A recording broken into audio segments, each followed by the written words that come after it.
From the Mile High City, Denver, Colorado, we're at the Commodity Classic 2025. We're having a great time here at the show. Ran into some interesting folks that I want to highlight on this show, this episode of After Hours Ag. I'm your host, Matt Fall. We've got Bridgette, Jason, and Kyle from AG Mafia. Bridgette, I'm going to start with you. Introduce yourselves. Okay, I'm Bridgette Readel. I live in Hunter, North Dakota.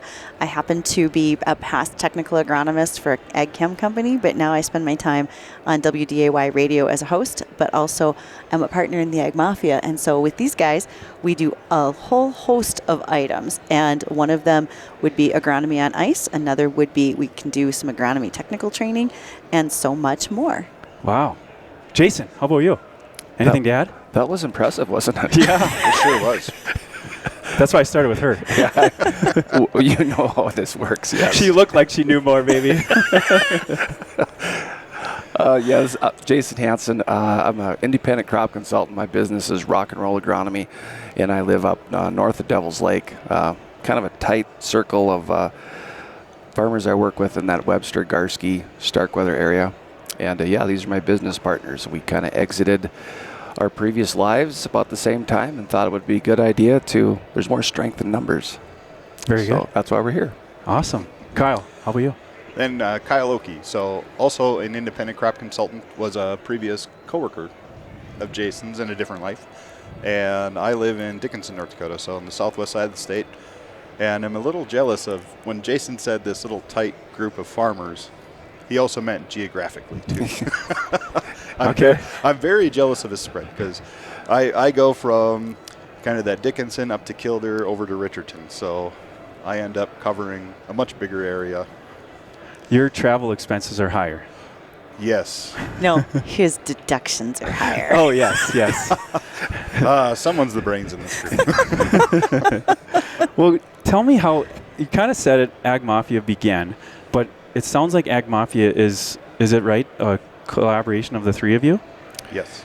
Yeah, it's we each had our independent businesses, and we all previously knew each other in some capacity, and we just thought, our talent set would be good to kind of pool that together to do stuff, because we had different ideas of where we'd previously worked, and we felt there was some niches where we could do some different business things. Nice. How'd you come up with the name? Funny story. So we used to have we have a Snapchat group now. It's called AG Mafia Snap. And what we do is we kind of hand it off during the busy agronomy season, ag season, to different people. So you get to see different things that go on from different parts of the country. Well, previously it was a different name where I previously worked. And I was like, I don't know. We're going to name drop that. So it was called Cropland North. It was Cropland North, yeah. And in the marketing department, they said, you can't use that. You can't have that. That's, The Cropland North name? Yep. They didn't want us to use Cropland at all. Yep. And so that had to be left in the dust, so to speak, and had to come up with something new. And then we're like, well, what's edgy? What could sound cool or different or whatever as you're passing it around to people? And that's where the AG Mafia name originally came from. All right. Yep. It is edgy. It's like, okay, we're ag, but we're going to do this a different way. We probably bring not only the expertise, but a lot more fun in what we do. Often you go to an event and it's the end of the day and you just feel like you have been beat about the head and ears with information. We try to make everything that we do have a lot more fun to it. In fact, one of our good friends, he said, instead of the mafia cutting you off at the knees, the AG Mafia cuts you off at the nodes like a plant. Nice. Yeah. And we are definitely going to touch on the fun parts of the activities, the events you do, and we're going to touch on that in a little bit, but I want to hear more on the maybe the money-making side and not as much as the fun side. Maybe it's fun for you, but the agronomy-based technical training, tell me about that. Well, first of all, you said make money. I'm like, hold on. We're making money now? Oh, okay. Yeah. Soon, hopefully. Woo! So for us, because we bring that expertise to the table in a variety of areas, not only 3 different segments of North Dakota, and we've covered larger areas than that. In my previous career, I covered multiple states, and so did these guys. But that means that they have a really great background in adjuvants. We have all dealt with multiple modes of action because they are on the ground agronomists every day. They see what farmers are doing from the inputs, the fertilizer, all the way through the equipment. I see it from a slightly different aspect because I do news stories on it every day, so I get to see a slightly different spectrum of what we're doing in ag. Also, in the past, I did a lot of sales training. We combined all of those expertises, the on-field agronomy with the things that we see today in our regular days, and we added in the sales because, believe me, we can make you feel good about buying. Yes, good. And that's what I think a good sales experience is it's having that knowledge, but it's pairing it with a good experience. And you can have the best product in the world, but if you just stink at communicating it or doing the basics and that relationship side, boy, it's just not fun to buy from. It's not fun to, sure, you might buy it and maybe it's as impersonal as an Amazon transaction, but the things that you're doing have got to be so relational and so maybe custom too. The guy that could be across the road from the other one might have a different goal and experience than other people. Well, Matt, think about what you do. Every piece of equipment that you put your hands on is slightly different. Every farm that we deal with, or every retailer, is as well. And so it's important for us to do the Q&A with them to help answer their questions that are specific to gaining yield. If we don't do that, then there's no point in our discussion. But because we can tailor it to what you need, whether you are a retailer, whether it's a farm, when we talk about consulting, we can make that fit with what you need because of our years of experience. Excellent. And as a group, we're well over 80 years of experience between the three of us. That doesn't age anyone. No. I'm not going to look at anyone. Head down. But hey, who sponsors you? Who's giving you money to promote their products? This is kind of a meatball trick question. That's a good question, actually. Yeah. So we've done some things with our podcast that we've gotten people to get on there, and then we write up some ads and we do some of that stuff. But we've had people, predominantly we've had people call and ask us, hey, can you come talk on this subject? And it'll be anywhere from one to all three of us. That'll be there depending on our schedules. And we did some, last year we did some with UPL, and we had actually demonstrated some of their product. So Kyle and I have spray booms, CO2 backed, so we went out and put out some trials on some product. So we can say we've seen it, we've worked with it, we've loaded it, we've sprayed it, and then we give them our opinion. And then we just, from there, not only that, but then all the rest of our experiences that we've had going past. And just things like mostly from the previous couple summers that you kind of remember. So it's just letting people know. I think the credibility aspect is a big part of who AG Mafia is. Right, and the big thing we try to toe the line on too is instead of saying taking money as a product promotion, more like what Jason said, hey, can you go apply these products? Can you evaluate them? Can you share what you know about this? And then when it comes to speaking events, it's never been you do this product promotion, you go, hey, this is our product lineup, this is what they do, and then we talk about what we know about those things. When we get in a public speaking, kind of situation. But when it comes to a training, it's definitely more of a neutral, independent, just straight-laced agronomic information, because it comes back to like that original comment that people want to buy from people. There's going to be AI tools, there's going to be all these resources, but when it comes to the end, no one's always going to trust everything that automatically comes from, say, like a chat GPT or some kind of an AI bot that says, this is what you need to do. You're like, are you sure though? You want to talk to somebody face to face, and you want to have someone you trust. And so that's the whole basis of this, is that you got to have some competency in these things. As the old saying goes, you just don't know what you don't know. Well, and for example, Jason got us started using the hashtag Crush Kochia. Kochia is a predominant problem in every geography that we cover. But when we are asked our opinion on it, we can talk about how are we going to crush kochia depending on the crop, the soil type. Are you in a no-till or a full tillage situation? Are you going after this particular weed in combination with others? What are you using that's working or not working? Do you have resistance with specific modes of action? And we can help you solve your problem as long as we ask enough questions and get the information. And that's what it is. It's our opinion and experience. And that's probably the fun part about it, because we give a very geographically diverse look at it. So You go from where Bridgette is to like fully conventional tillage to maybe Jason's got a mixture of both that conventional and minimal tillage, and I have just full-blown no-till. Nice. So it sounds like you're somewhat independent. Very. It's not like you're given money or you're on someone's salary and then you're just Absolutely. like to the example of the kochia. It's like we'll just spray their chemical, buy our stuff. But we've seen that work or not work. And what are the weather conditions that can affect that? So it's not true to ourselves or to those who are listening to us if we just give them the sales pitch. I mean, personally, I still love sauna land for kochia, but that doesn't work in every one of our situations across the state. We have scenarios where one of the modes of action is actually we should be planting more winter rye in the fall. That's just something so nobody really has that product. So it's just seeing what we do. I mean, and they've even led us across the Canadian border to go talk about it. So We did have to show ID. And really, when it comes to the equipment side too, because especially you guys are hands-on with farmers. And when we sit down on a panel and folks say, what worked last year?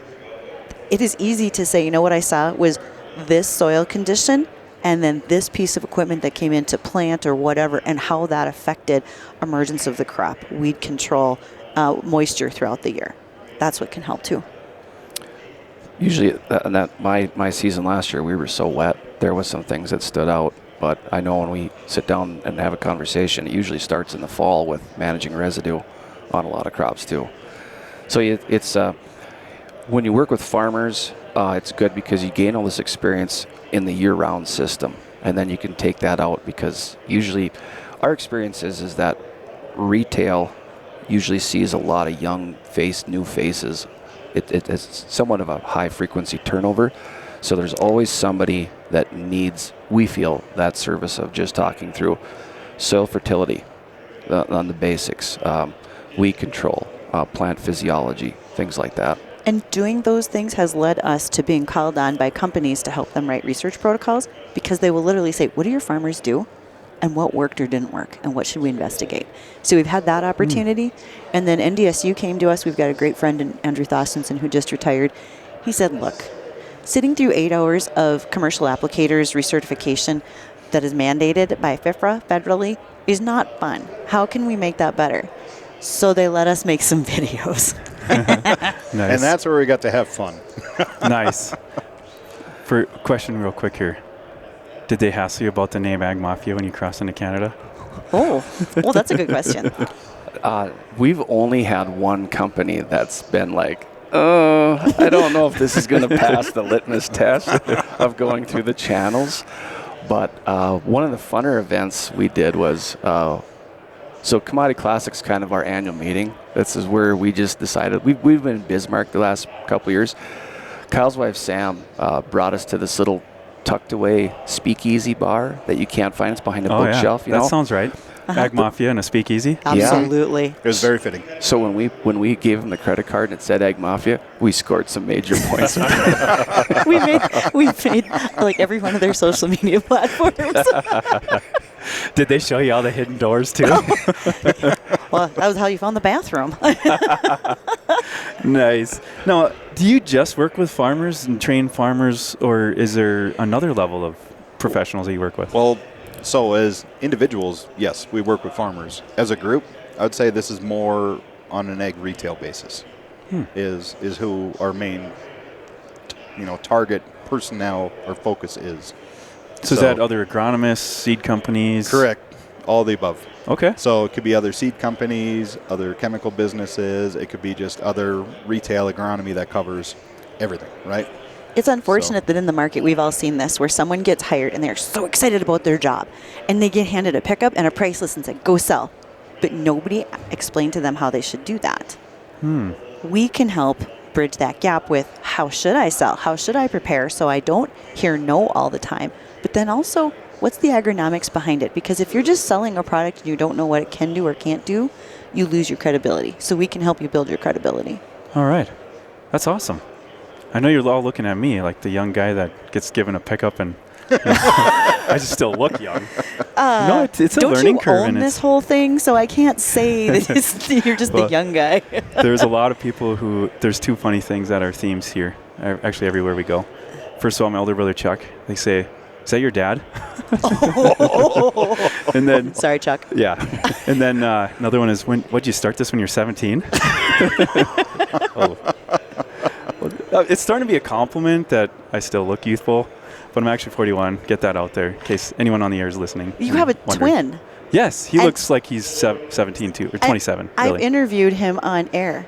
No, that was me and you Oh, was it you? at WDAY in Fargo. Yes, that was you. Like, man, you look really familiar. I thought it was your brother. You were on video though. We did. I We was in live the streamed station. you. Yes. Yeah, you were really good. Oh, thanks. So were Yeah. you. And thanks for the cute bucket because I have one of those at home. Yeah, you're welcome. By the way, that bucket is well fought after. Like these guys soil sample and you got to have the right size bucket. Your buckets are perfect. Well, you got to come to a show and get one, or two. Here we Or are. buy parts. You get a bucket if you buy parts sometimes. And I was going to say, your guys' business is well known. I mean, not only do people see, like, you have, like, all the roadside advertisement and stuff, like, on I-94, I think there's a ready advertisement just as you're leaving Dickinson.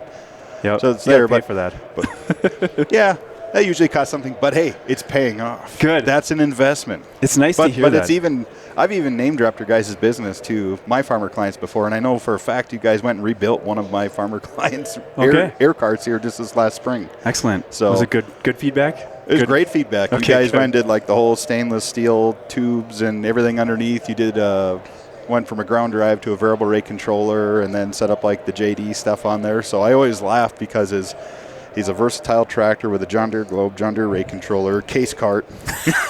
And it's completely rebuilt by you guys, and it works so flawlessly. Oh, Green that's on awesome. green, it does work the best, but it doesn't mean you have to have green iron. We just like to pair the electronics the same, and that seems to be a really good solution. Mm-hmm. Yep. Well, that's awesome. I appreciate the reminder of that connection. And here's a little bit of a shout out to the show here. What's some things that you really like about the Commodity Classic? Because this is my first time here. Oh. And I've just been so impressed with the layout, the professionalism, the people that are coming and their interest in not only being progressive farmers, but like they're here for a reason. They're not just trick-or-treaters or there's not city folks just roaming through. And in fact, I'm struggling to give out my buckets. Everybody flew here. And it's like, I can't haul that in my luggage. Like, well, you could, but I get it. Make it your carry-on. Yeah, so what do you think about Commodity Classic? What keeps bringing you back? You guys are all first-timers. I'm the only multi-year. Yeah, we're first-timers over here. Bridgette's the veteran. Okay. It's everything you just said. It's the layout, how professional, the staffing that actually work the Commodity Classic show. Yeah, and it's all interested, very just engaged individuals that are here as attendees. I've had so many really good conversations with all the vendors, just being an attendee, walking around, going to meet other vendors at booths and talking about their business. And there's such a variety here. And that app, that's a super cool thing. Yeah. As I'm going through, like, oh, okay, all these businesses here, cool. You know, you start bookmarking stuff, and you're like, wow, they got some cool stuff I didn't even realize. And then there's people that I've been running into that I didn't know were here. Well, most of North Dakota's here. There Like are a us. lot of people here. So it's been just top-notch overall for a first-time experience as an attendee. Yeah. I would say it's the energy, right? So everybody knows where the ag economy is, but you do not feel that in this building. There just seems like everybody is amped up. So you are on point, it feels like, to go specifically meet and talk to certain people. And because of that, everybody's like really excited to see people, and the connections I've made here have exceeded my expectations. And I feel like the if you were to pick, there's a wide range of age, but it feels younger, and that feels good, I think. So I'm helping with the average. You are. So, we all use Twitter tremendously. And we hear so many times, oh, it's just the old gray-haired, inherited everything rich farmers that go to these things. That's not what I've seen. And as I've seen our farmers from our region, and I say region, we're talking like 4 different states, I've seen a lot of our folks. It's all over the board for ages, sizes of operation. But let's face it, going into 2025 looks a little bit of a downside as far as commodity prices and input costs are up. People are here because they're looking for solutions. They want to find help. Are they going to go home with a great big new tractor? Likely not. But they are going to come see guys like you because you're going to help them with their bottom line and their efficiencies. And I think that's a big reason. They're here for answers. Yeah. there's cool stuff, but they're here for answers. And here's the big takeaway I took out of this too is I've always had this preconceived idea that Commodity Classic was more built as the attendee base for the farmer. But coming here as an independent crop consultant, I found a lot of value out of being here too. I'm finding things that I didn't realize that I'll go home with, that I'll probably make business purchases for my consulting business that will aid my farming clients. Yeah. I think my husband and I have said we've been here like 6 of them. We've gone to 6 different Commodity Classics. And every year we find something different, and every year we get done, and we feel like we sort of saw it all, but there are so many networking opportunities. You run into people that you know or you follow, and it's a 20-minute discussion, but it is worth it. The other noticeable thing was the if you were to put a category out there, I mean, you got your machinery that's here, that type of thing, but specialty fertilizer and biological products is like it seems like the most category that's out there. So it's really interesting to see over time, I think, how things have changed, and that's like such a big group of companies that are here. Yeah. Which is, in my profession, it's a very confusing space because there's so much stuff, right? How do you sort that out? We get asked that all the time. Man, if you don't know, because I have no idea. Like, it's just like, this looks like snake oil, you know? Well, and unfortunately it gets that tag sometimes, but I think there's a whole mix of business, and some do a very good job of kind of deciphering that stuff. And I think some are right in the wave. Yeah. To be in that fad, because it's a huge industry. Mm-hmm. What's interesting, too, is this show travels around. Yes. It almost helps it not feel like, oh, it's the same show. It's all the same people, places. Okay, so I get listeners on the radio who say, well, why would you go to Denver or San Antonio or Orlando? What does that have to do with farming? That's not the point. The point is the draw for people to be able to go do something. And I don't begrudge farmers wanting to take their families to go somewhere. Everybody else gets to vacation. How come farmers get looked down on because they don't?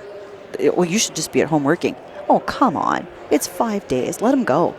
Enjoy it. There's a ton of kids here. Right? We have one with us. Oh, yeah. I brought my 1-year-old with. So. Yeah. Great. I don't see, is it a he or she? He. I don't see him running around like mine would be. No, him and mom are on the way. Yeah. Okay, so nice. Now, I've seen a lot of families. I've been very encouraged by that. A lot of spouses, and it's been really neat. One thing, I got to go out to supper with some farmers, and one of them was a guy and did an inspection for, and we started to become friends. Amazing how that works. I have a lot of friends that way. Yeah. And he was just talking how it's like, I'm just with my cows all the time. Like, I'm just on the farm. It's my cows. And it's just nice to get away, go out, go with other people, and socialize, you know? Mm-hmm. So that was neat to hear. If you think about how many hours a farmer spends working, Yes. can he not have a break? A 3-week or a 5-week or even a 6-week? You know, what do business people get for vacation? Can you not go on vacation? You know, so that's an interesting topic. But yeah, I never complain to farmers how much I work, because guess what? They always work more than me. Mm-hmm. And multi-generational. There is a family here, and I think they are from Nebraska, that there are 17 family members. Oh, wow. They're all, and that's everybody involved in the operation, their spouses, etc. So 17 people, that's a commitment, because this is not free to walk in the door. Yep, but they're here. Is. They took out the whole floor of one hotel. They came to go do business. Hopefully. Yeah, exactly. Not one room. Yeah, and you know what? Something else I noted was the hotels are nice. You're going to spend some more money. Mm-hmm. My wife wasn't able to come. We got young kids, and instead, I guess my older brother was a good substitute. But just being in the close to walking distance, I'm glad we made that decision. It was a little more money, but who wants to try to get an Uber in a busy city? And then there's all these cool shops or restaurants and places, and everywhere you go, you're seeing farmers. You're seeing ag people. And it's like, hey, I'm in the right area right now. Would you like to ask the most Norwegian guy about where we've been eating this week? All right, let's hear it. Man, we got into some Thai food last night. It was smoking hot. And I didn't go Thai hot, but I went hot. And it got me. It got me. Probably gets you the next day, too. The waitress offered to call 911. That was the best part. She go, I called 911. Oh, man. You were almost passed out. Or sweating, probably. Red faced and sweating. Oh, yeah. Yeah. But yeah, like a little hole-in-the-wall Thai food place. And there were other people that were attending Commodity Classic there. Yes. Oh, nice. Oh, yeah. Mm-hmm. Nice. Very good. It's all these places to go.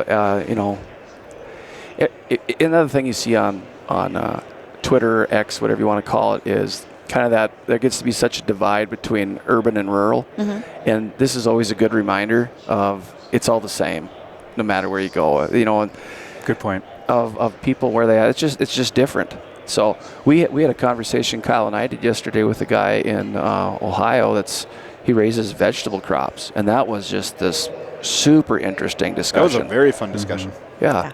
So everybody here has got such a cool perspective and difference that you got to go here and be ready to just be an open book and talk to everybody and do that. And then you're going to come away with an awesome experience. Well, I think that's the best part is that everyone came here to have that conversation, right?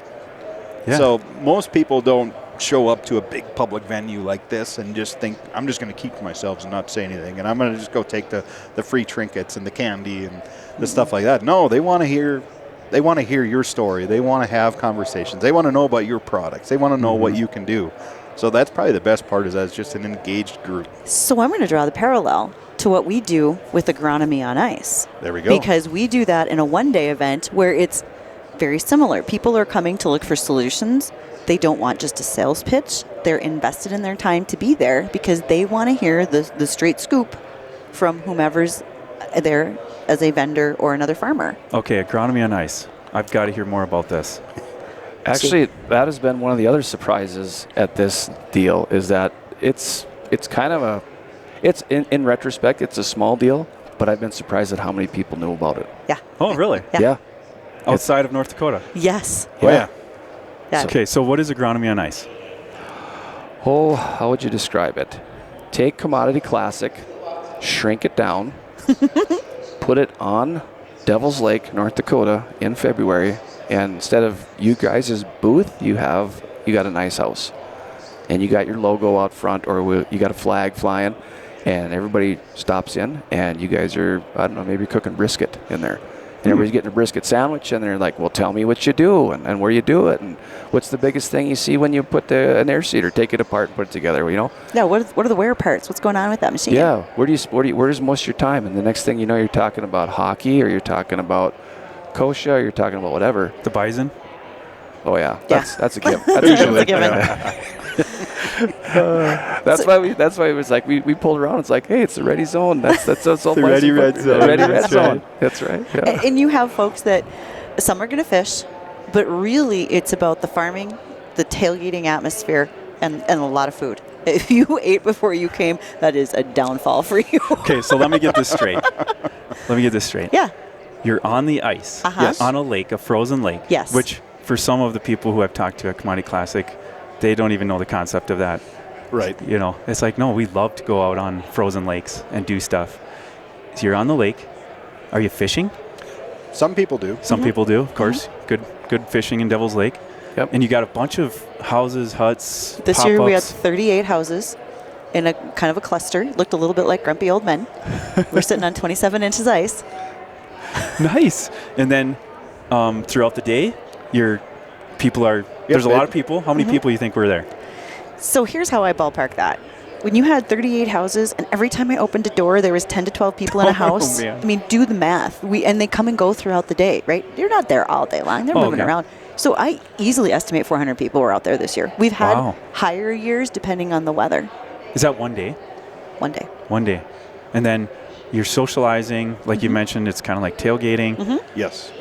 There's food, drinks. Yeah. Yep. Bring your fat pants. Okay. And just like Bridgette said, there's people that come and go throughout the day. There's people that stay all day. Nice. So some people come for the whole day thing. They try to hit every house, and then there's farmers and others that come and they go, I want to make sure I go to the Bayer Ice House, and I want to go to the Mustang Seeds one because they cook these awesome ribs, and they've been coming every year. Yeah. And so on and so on. So they got like where they want to go, and they go, hey, I drove 5 hours to come to Devil's Lake. So it happens to be that you can fish in your ice house, like if you're a vendor or whatever in that area. But it's like a giant deep basin that's really not that good of a fishing spot. Oh, they don't even put you in a good spot, huh? Well, Well, we kind of want to be it's- close to shore for people who want to walk on and off. And Oh, So- sure. we put porta potties out there, though.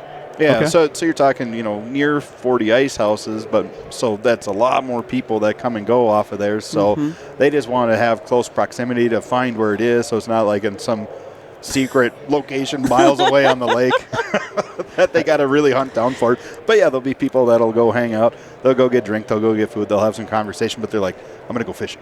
Yeah. And then they'll go, and so this is all at Woodland Resort. So you're going through Woodland Resort on Devil's Lake onto the ice, and then you can't miss us. It looks like a giant village with all these Yeah. flags and Oh, the stuff flags flying. are great. Oh, But cool. Like a mini farm show out on the ice, Yes. too. Yes. Yeah, it's exactly what it is. To give you the best example, there was a guy from Illinois who was coming up to North Dakota to do sales calls, and my husband and I convinced him to come to Agronomy on Ice. He got there at 10 in the morning. He left at 3:30 in the afternoon, and not one of us saw him. He was so busy, and so were we. We never even saw him. We met him here. Wow, that's not good odds. But you're so busy. It's like Commodity Classic, though. Yes. How many people you got? Were you there? Yeah, I was there. You were? Yeah. What day? Well, we're in the same booth, same time. We didn't even see each other. Big John Deere booth or something. Right. Wow. I'm starting to see a path for a fish house being a write-off now. Uh-huh. Yeah, Absolutely. just got to put my logo on You it. can just rent one, too. So the Mafia has Well, come up with come on, I need ways the for write-up. you to make new tax deductions. Right. I've been tax joking evasion. about that for years. For years. We're very lucky. We got pretty decent weather. So the weather is what it is that day, right? So Yeah. you would take a chance on. It's always the first Wednesday in February, Okay. and we had last year was the first year were on ground because it got warm enough that you couldn't access. There was deep enough ice, but it was trouble getting on. So we had it on land last year. Still had a great time because it's just the concept. But 27 inches this year was plenty. Most people will have them bring their vehicles off so it doesn't get as clustered up there. But it was a great day, great turnout. We get positive feedback, and everybody next year is like, when is it? When is it? Yeah. So Woodland starts booking hotel rooms the day after, and So then For we'll- the next year. for the next year. Awesome. And a huge shout out to our spouses, because Jason's wife, Leah, handles so much in the background for us, and she's our chief financial officer. My husband is equipment. He's like, you guys need heat. So do we have to bring extra things? I'll put up your signs for, around the house that we use. Sam, Kyle's wife, she brought the best cookies this year, by the way. Those were fantastic. She had our logos put on. So everybody's got their part to play, and it makes it more of a tailgating festive event as well. Awesome. What else? What other events do you do? Is that the only one? That's our big one. Okay. That's our big one. Like Bridgette said, everybody in the state of North Dakota who does their pesticide recertification will see us because we've got probably I think we got nine videos. 9 now. videos Yep. that we've done. So it kind of breaks up that training. We've gone and done different speaking events, and then pretty much we show up at just industry stuff as individuals. We'll go to NDSU will have their soil and water workshop or their wide world of weeds, and we go there just as we're also there to learn from the material. So then there's other networking opportunities that we have. But yeah, it's been fun. I'm really glad that we just did this whole thing because there's so many. Bridgette's very, very well connected in the state with her contacts. That helps us.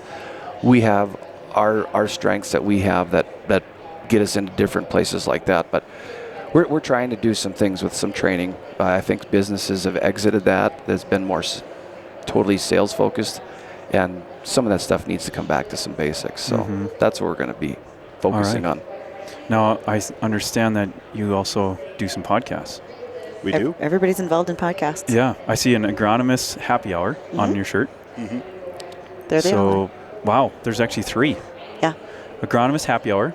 right there. The That's like these Nooner guys. chat. That's fun. I do the Nooner chat on Fridays on X at 11:30 every Friday, and Okay. I record it and then re-release it as a podcast as well. So it's on X as well as a podcast. Okay. And then the rural well. I'm involved with the Rural Well with Lauren Van Uwick. She is the head of the National Farmers Mental Health Alliance out of Ontario, and we focus primarily on mental health and stress reduction for farms. Okay. And the guys, they were the first. They have Agronomist Happy Hour, and they are the name recognition that folks go, oh, we know your podcast, because they talk about the nitty gritty of what it's like in the field and make it so relevant. What's some memorable topics you've discussed or people you've had on the podcast? Oh, I would say a couple. It's you find out some really smart people. A couple brothers we've had in different capacities. Barney and Charlie Geddes really know their stuff. We've had Jason Voot from Canada. We've had some really fun episodes with him, and some of it's entertainment, and some of it's like really serious type material that people need to know. And I think for me, at least, one of the things that it's done is when we go places now, people feel really comfortable coming up to us and saying, "Hey, now I see his face. That's Kyle, and I see your face. You're Jason," because they know our voices. The voice, but not the face. Right. But they're comfortable coming up to us and introducing themselves. Where before, I don't think they would have. Oh, that's a good point. Now We've been doing it now for this. We're building on our 5th year. Okay. Of doing the podcast, and so I was just trying to think back in memory what my favorite one is, and that's hard to put, but my favorite part about it, and I think it's both of our favorite part about it, is the people you meet and the conversations you get into. And so obviously being in North Dakota, we do lean heavily on more of like our local network and all that, but we've gone out a long ways and talked to other agronomists from way other parts of the United States and in Canada, and I don't know if we've really done a lot of international ones, but we have those contacts to make that happen. But yeah, it's just learning from others. I just leave every time we do a podcast. It's like it'll close down. I'll text Jason. I go, "God dang, that was awesome! Like That's that the was best so one good." we've done. Yeah, and it's like that almost every time. You're like, "God, that was so awesome! That was such a good conversation. You're so inspired. You're just ready for the next thing." What keeps you going? I'm sure there was a time when you first started, you're like, you don't even know who's listening to it. Is this working? Is it worth doing? And maybe, because you always have some initial energy maybe and some spark there, but maybe after a while it's tough. It's like, okay, I gotta figure out who's going to be my next guest and where are we going to get this done? And it's on top of my normal duties. What are some things that have inspired you to keep going, or some things you've heard? We get Snapchats from people or texts, and they'll say, "That was a great podcast. That was an awesome episode." That's probably the fuel. Yeah. Right there. And the metrics piece is like it pops up on your email. You look at it, go, delete. Yeah. Yep, that's what it's like, junk mail. Yeah. It's like we just do it because it's fun and it's helped us, I think, a lot with our relationship, particularly with NDSU staff. Brian Jenks, Joe Eichele, Michael Wunsch, Sam Markell, Wade Webster, all these people now. It's really strengthened the bond of if we have an ask or a request, we'll help immediately. And if they do the same to us, it's like we'll help you in any way possible for what you're looking for. Do you find it linking people together too, like in a collaborative way, people who maybe might not be collaborative normally or would have met each other? It's like, hey, we're all in this together. Oh, absolutely. Let's work together here. We find, I'll do it a lot to you guys. Hey, I just talked to this person. They might be a good guest for you on the podcast. Because I would say naturally curious. My grandma would have said I'm just flat nosy, and I'm willing to ask all the questions. But you should talk to this guy. This guy should talk to that one, and it just makes so many better connections. And that is essentially what we're doing at Commodity Classic, is building all the networks. I love that link to what your grandmother might have said, because so many times we can get so frustrated with, if you're watching little kids or like I've been a part of a youth group for many years in the past, and there's some of these stereotypical problem childs, and they just can almost drive you to quit volunteering or trying to help. And you know what though, whenever I get out of that situation and I realize that is going to be their strength in the future, like right now it's an annoyance, but we just got to redirect. You got to cut off the real bad stuff that you know, this is not okay. This is, you know, but redirect that energy and that maybe that bend or that knack that student or that kid has, and realize that's going to be his strength someday. That gets a little more motivating.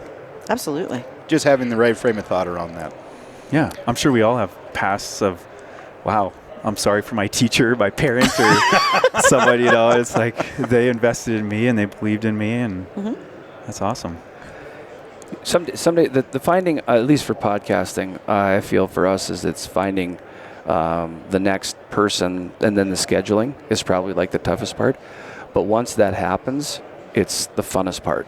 And we just had somebody on. They're out of NDSU, and they're from Brazil. And what they do at NDSU is only about this much of the podcast, and who they are and how they got from Brazil to Minot is like, that's the most interesting part of it. I listened to that one when I looked up, like, what is agronomist happy hour? There you go. Yeah, and it was interesting. Yeah. And he, like, oh yeah, it was great. Yeah. And that's how the majority of those conversations go. It's we're definitely not the type that goes, we got to have all this we talk about or whatever. We just go, just don't come with a plan. We'll just chalk up, introduce yourself, and we'll just have a conversation, because it was literally meant to be like happy hour, where we were just at Commodity Classic all day, and all of a sudden, Matt, we go to the bar, and we're getting food or whatever, and we're having conversation, and we're getting to know each other. That's the whole basis of that conversation. Kind of like how you meet anybody. What do you start with? Yes. Hi, my name is, or what's your name, And what do you do? And what do you have for family? Try to find out where there's connections or things that you can relate to. And so many times when we think it's going to be about X that we talk about, it ends up being Y and Z. Yeah. True. On the topics. It always changes. And so you just expect that it's going to go never the way you expect it to. And just accept it for what it is, and it always ends up being a great conversation.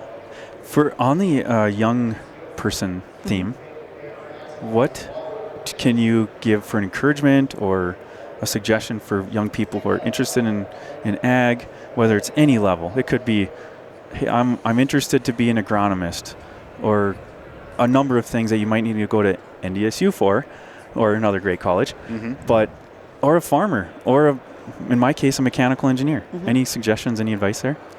You were talking to a group that has had a plethora of interns and trainees under them over the years.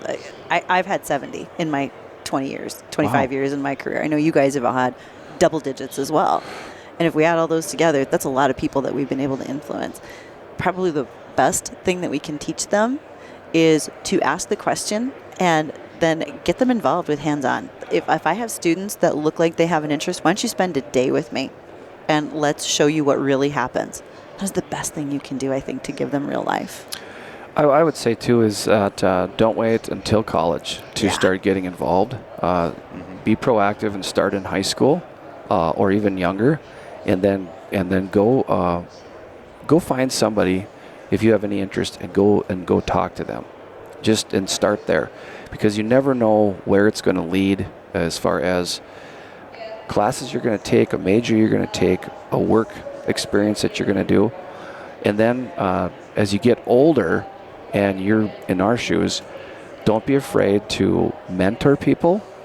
Take them under your wing, because you don't know what great things they're going to do. That's exactly how I was going to build on to what you were saying is a student should not be afraid to ask all these questions, and not be afraid to ask the difficult ones that there isn't a structure to it. Like, hey, can I follow you around for a few days and get to ask you questions? But us, as the professionals in the ag industry, we need to put ourselves out there too. So these young people can approach us and find us. And sometimes, again, it's like that, you don't know what you don't know. I was one of those young students that didn't know what he didn't know, and wish I would have known some of these things sooner, and if I would have had the right mentors. But again, if maybe there were people that came to like my vocational ag classes in high school, or volunteered to come speak on what they do, to an FFA group or whatever. That's what we need to do as professionals, is put ourselves out there more on those types of things. Get there as soon as we can with them.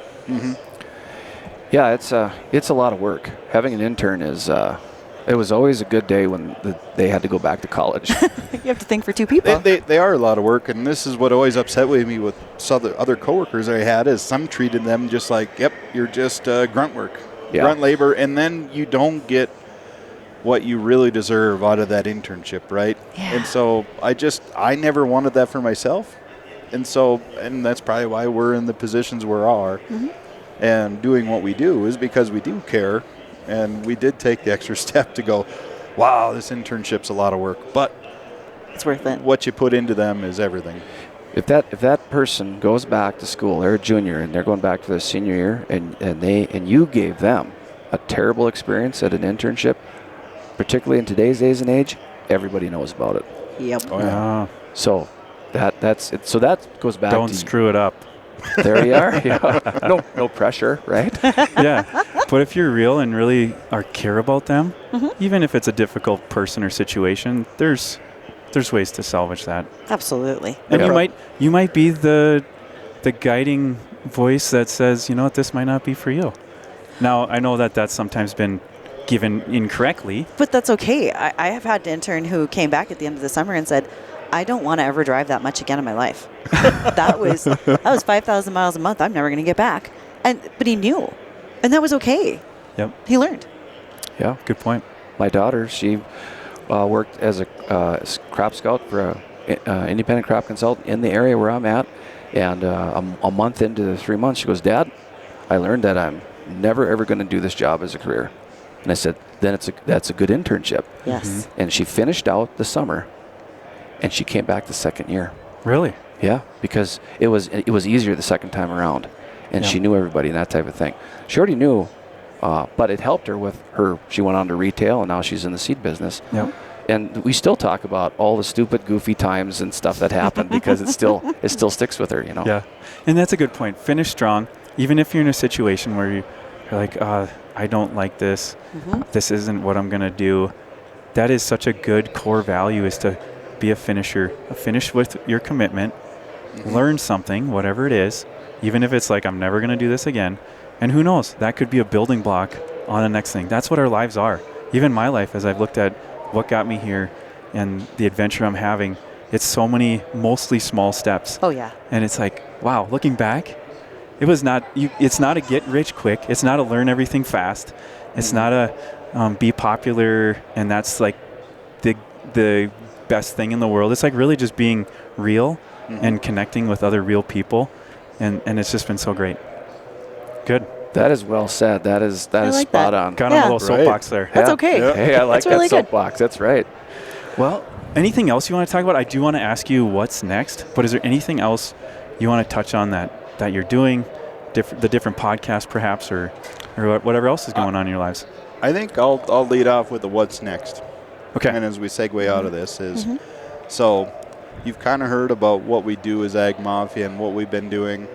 Now, when we look into what we call the next season, so the next winter busy season, the 25-26 winter, be on the lookout for the AG Mafia, as we'll have more formal opportunities for what we talked about, that technical agronomy and sales training, where it's all getting put together. We're going to have more of a formal, like, hey, you're just a sales agronomist, or you're not just a sales agronomist, but you're in sales agronomy, and it's not tied to like one particular business like what we've been doing in the past, but something that's out to the public. So say, hey, you want to attend in more of a fun classroom setting where you're going to leave after a week going, wow, I know a lot more and I feel a lot more comfortable talking about it, and I'm ready to go out there and go do my job. That's the kind of thing that you're going to be seeing from us. in the Have future. something that people value. Yes. Yep. You're not just selling. You're giving something that they value and they need. Then it's not selling. It's easy. We It's see easier. the need. We see the need in the marketplace, and we Absolutely. want to help fill that, because just the discussion we had about helping young people have success, that translates into what we want to do. Our business is we have it's kind of a wave, right? So when we came into ag, we were like on the low. If you were thinking of an ocean, and you got the bottom trough, and you got the both sides. The one big side now, there's a lot of that's going to retire, and we don't have this. So we need more people to come in to this business, and it's just getting tougher. Boy, I think you go to talk to any university in the state, and it's getting tougher because of the number of just people that age, right?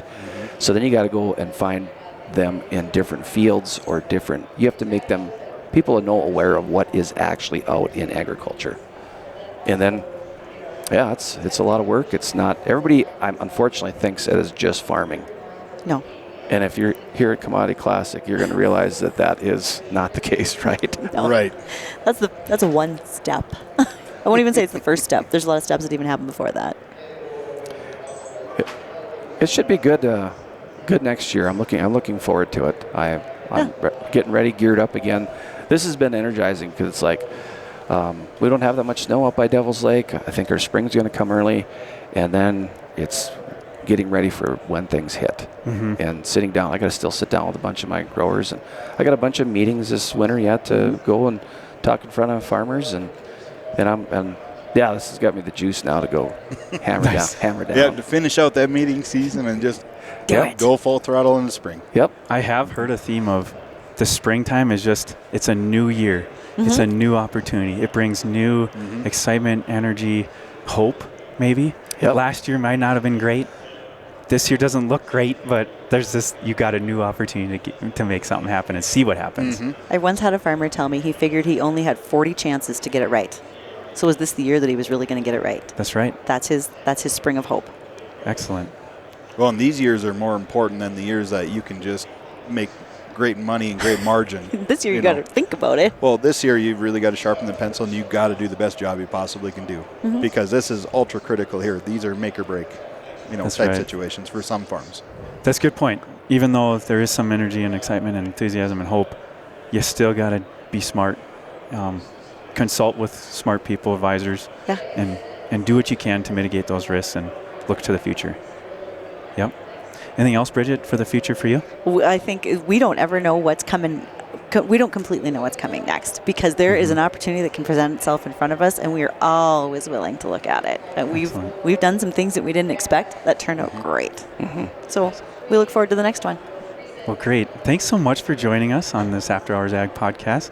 I am honored to have another podcaster, actually the ones that do 3, on this channel. And I hope everyone that's listening has been encouraged and enlightened. And then I hope to stay connected.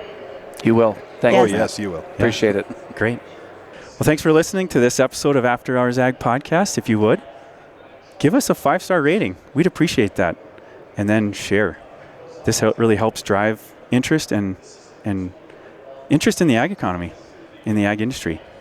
And so we're thankful for all the people who join us for podcasts, and we're thankful for you listening and being a part of it.